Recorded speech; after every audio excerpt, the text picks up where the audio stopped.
heat of the California summer lies the very first deer season opener in the United States, A-Zone. Designed to keep deer populations healthy while offering one of the longest hunting seasons in the country, California schedules A-Zone and most other general seasons before the rut.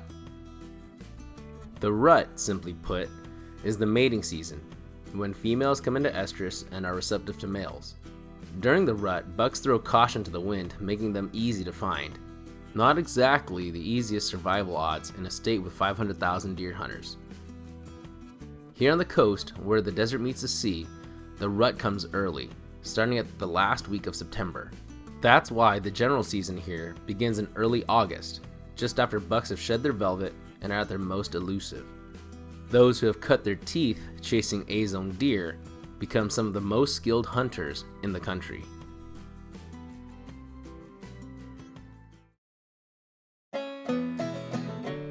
What does tradition mean to you? Is it something that is passed down from generation to generation as it spans multiple lifetimes? Or can it be as simple as getting pizza after your nephew's Little League game? The grounds on which I hunt today are the traditional hunting grounds of the native peoples of California, but they're also the traditional hunting grounds of my cousins Anthony and Ethan, who grew up hunting the coastal black-tailed deer of California. Their dads and grandpas once wandered these same woods in search of game, even though these aren't their native homelands. In this new setting, they applied their old world lessons to new land to harvest wild meat. Today we are attempting to do the same. Although our gear may be modern, the hunt would require the same determination to reap the gifts of the mountain like those who came before us. Hi everybody, welcome back to A-Zone. It's been a few hours since the car. I think it's 1 a.m. now. 1:03. 1:03 a.m. We're almost to camp. Alright. Supposed to have two other boys coming down here and hunt the easy spots, but once I got up to camp here, they were missing, so we don't know what to do now. When the boys change their plans, change their own mind, and throws a wrench in everything.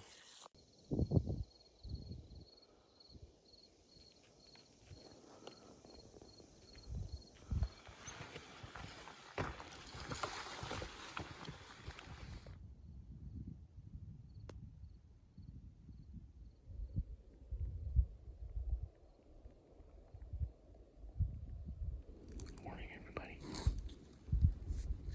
It's opening morning A-Zone. I'm obviously on a mountaintop.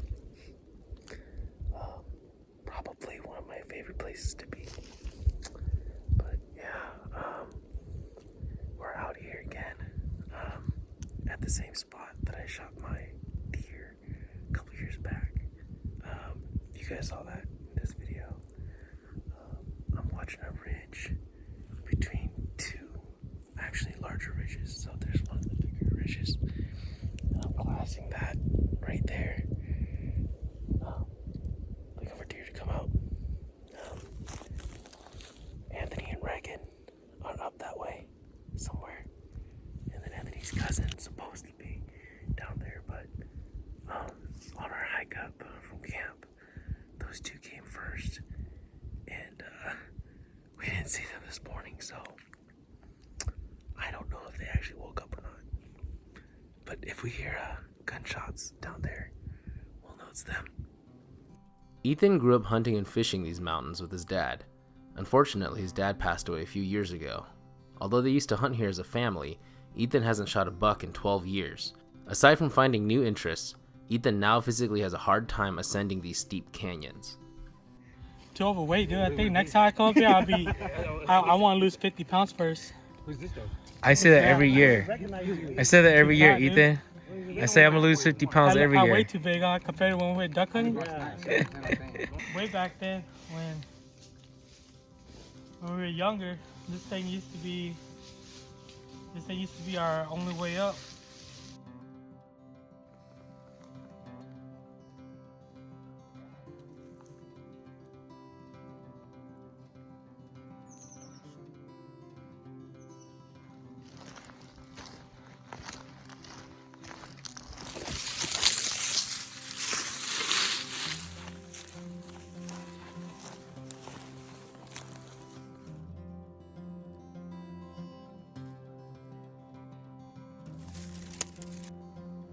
As I hiked past the red chaparral brush, I couldn't help but remember the first time I had walked this trail with Anthony and his dad to get water. At the time, I thought it was a one and done deal. I never thought I'd be back on this ridge again. Then I shot my first buck. As I passed by the spot where Tang, Anthony, and Reagan and I dragged that buck out of the poison oak, I wondered if my own personal traditions carried the same weight as family traditions.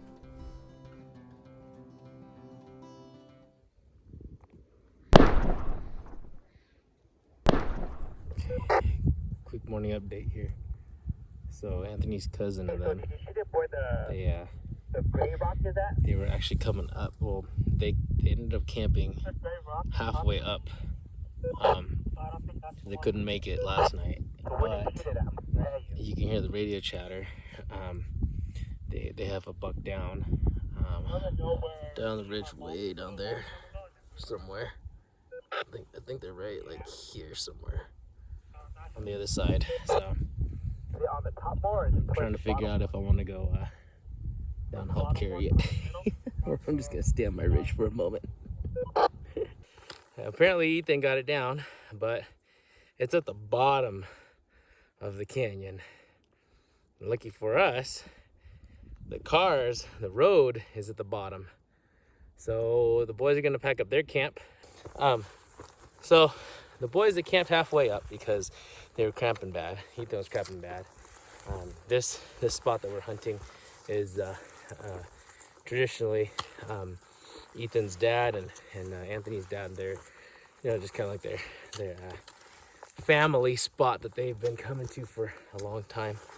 And so it probably, I'm assuming it probably means a lot. Ethan's dad passed away a while ago, and he's back up here in his dad's spot, and got a deer that potentially rivals the size of deer that his dad shot up here too.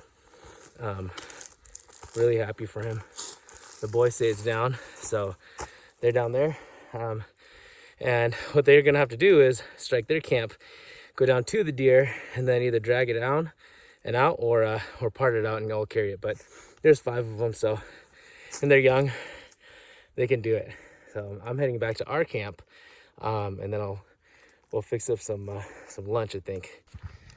Not much in the way of wildlife, huh? Oh, there you go. Where you going, buddy, huh? Mr. Western Fence Lizard, or we call them blue belly lizards.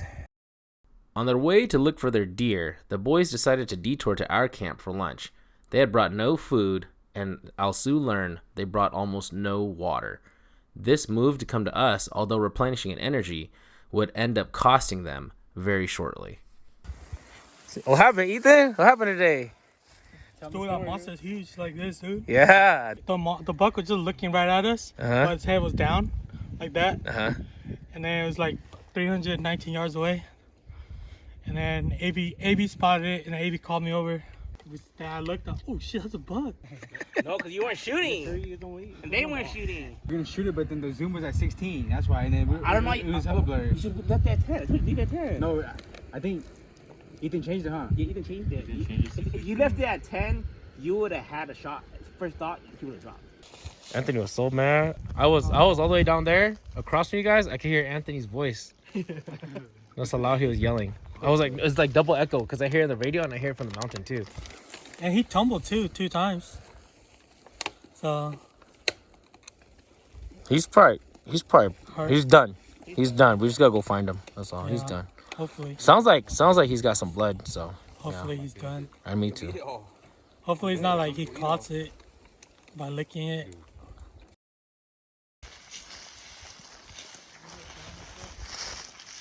Well, we left camp, so I'm leaving a day early because I got work stuff to do. Yeah, we left camp.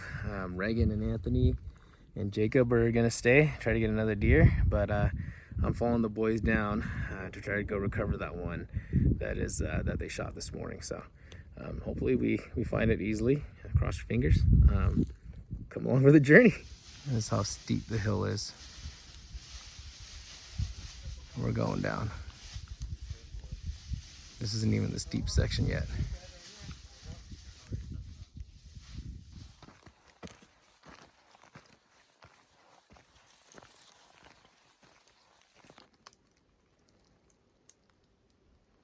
what's funny about all this is, although I've never been here, this particular area, the smells are very nostalgic. As most of you know, I grew up hunting A-zone. I think it's mostly the decomposing oak leaves, or what reminds me of when I was a kid. Trekking straight down a mountain like this is very treacherous, and although we're in high spirits, there's danger at every corner. I went from the, oh, there we go. For you and me, a fall like that can mean a couple seconds of embarrassment. For Ethan, it could be something more serious, but it made me acutely aware of the dangers that can befall us.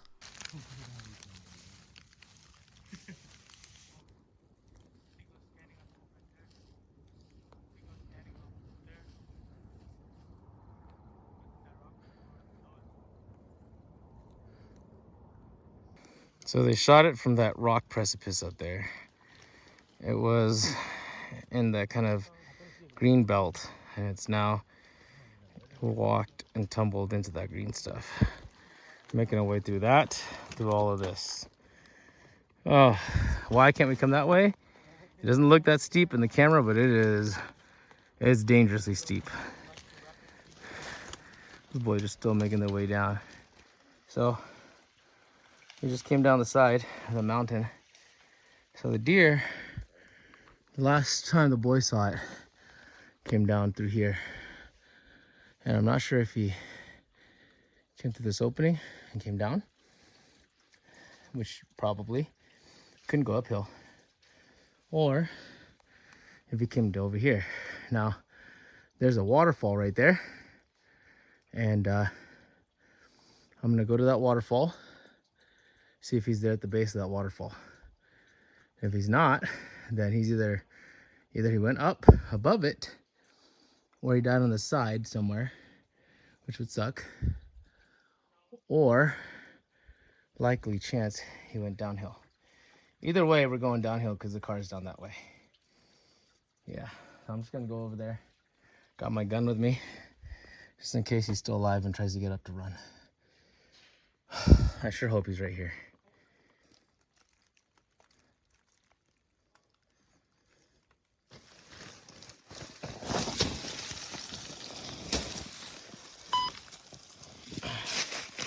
One step up, half a step back.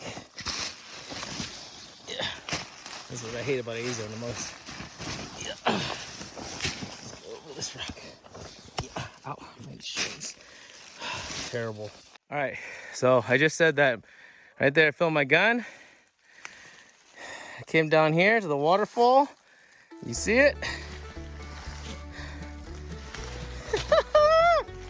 Woo! Oh man, look at this guy. Look at the fighter. Her ears. Actually, that might. No, these aren't clean. These are old. Fighter. Broke his tendons on the way down. A little bloated. This boy's had a hard time getting down here. He just shed his summer coat. Beautiful guy. Blacktail again. Yep. Straight blacktail, just like mine. Oh. Not my deer, but damn, I am so proud. We went through hell. That is what happens if you come in wrong. And that's what's dangerous about coming in the river ravine like this, because we still have a ravine to go. So it'll probably be prudent for me, who has a little bit more experience in this crew, to go ahead in front of them and to pick out the waterfalls. But I digress. As one job ends, finding that guy, another one begins. Beautiful, isn't he?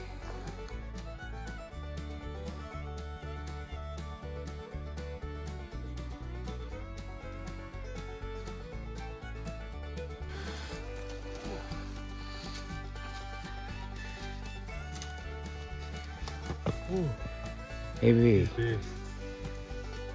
Congrats, bro. Good spot, man. How you feeling? Good. As Ethan had said earlier, it was young Abraham here who had spotted the buck. They were actually sitting down to breakfast and eating away when he decided to peek over the edge with his little 10 by 25 binoculars and spotted the buck for Ethan. Yep, just like that. Good job, boys. 150 pounder.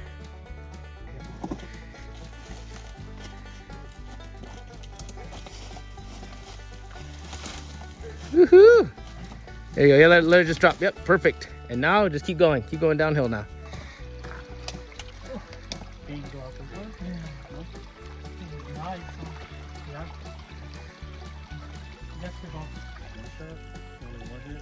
Two. One on the leg.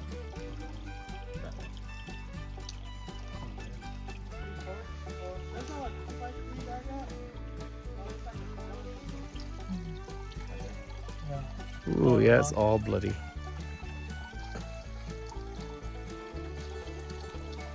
He was saying that. Ethan, you suck. Anthony? Every time I miss you. He's all, what the heck? Why aren't they shooting? I kept on hearing that in my head, like in my brain. I kept on hearing after you say that. Oh, look how fat that deer is. You can get a light AV. Packing the meat out in the dark and fog was, in one word, dangerous. With heavy meat-laden packs, we scaled down the steep loose gravel cliffs and a waterfall from which there was no return. If Ethan slid down one of these cliff sides, I'd be forced to hit the SOS button on my Garmin. So I stopped recording because we were going through some serious shit right there. We went down a freaking waterfall, only to go back up and over. But right there is the freaking road, and we are so close. You can almost smell it. There's a big tree. Woo! Woo! That is rough. Stinking coffee berry or buckbrush. Just swimming over that stuff, covered in poison oak. It was bad because we had to go down a waterfall, essentially. I mean, it wasn't super high, but just, you know, being so late, so tired, you know, all of us running all day like this, I am back to my car. And I'm gonna go in, I'm gonna go pick up those boys. Please, please God, please let my keys be in my backpack. Okay, Ethan's going up to pick up the boys. I'm gonna load up the meat into my cooler here. The boys gave me a ham, which is more than I actually really want right now. I just kind of wanted to be in bed, but this is a story. I learned from that. Did I die? No. But count that as a blessing. That nothing happened. That we didn't get hurt. You know, that perhaps we have somebody watching over us tonight. Oh, boys. All right, so. Well, I'm naked, dude. You're fine. Can't see you anyways. The video's dark. Well, I'll tell you this, boys, okay? What is it? Some of you may or may never come back again, but that can't take away from the fact that you already did it. Does that make sense? So, you know, when I come out here and I come hunt with my buddies, Anthony and Reagan, I don't do it for the deer either, okay? I do it for the guys. And, you know, coming back. at the very least, what y'all know is that, you know, Not like, this way, though. Not this way. when I come up here with Anthony and Reagan, you know, I trust those boys in my life. So I think that you guys probably got a different bond, you know, coming out of this. So I'm going to leave you boys here. Yep. Thank you. And anytime, okay? You're all welcome to join me anytime, okay? Yeah, thank you. So, good night, huh? Yeah, Thank you. Okay? As I drove home, I thought about the hunt. I thought about whether Ethan figured out if this was him carrying on an old tradition or if he was starting a new one with his friends. I thought about how I had come here with Anthony and his dad, and now I come back almost every year, and whether it was really about the hunt or just about me doing something simple as grabbing water for the camp after my hunt was done. I came here with the expectation to hunt deer, but I think that I'm actually getting something else out of this. Maybe instead of inheriting this tradition, maybe I'm choosing it. I can't help but think that there were other groups of young men up on these hills at some point telling their stories of relived hunts or making fun and jokes around a fire. I think I'm just a part of a system, and that system is passed on from father to son, from friend to friend. Through the dangers, I couldn't help but feel that Ethan's dad was still watching over us, but at the same time, we were watching over us. When I pulled myself out of the poison oak and got onto the road, I said I'd never go back into that canyon. But as my car rounded the corner to home, I thought to myself, I can't wait to be back again.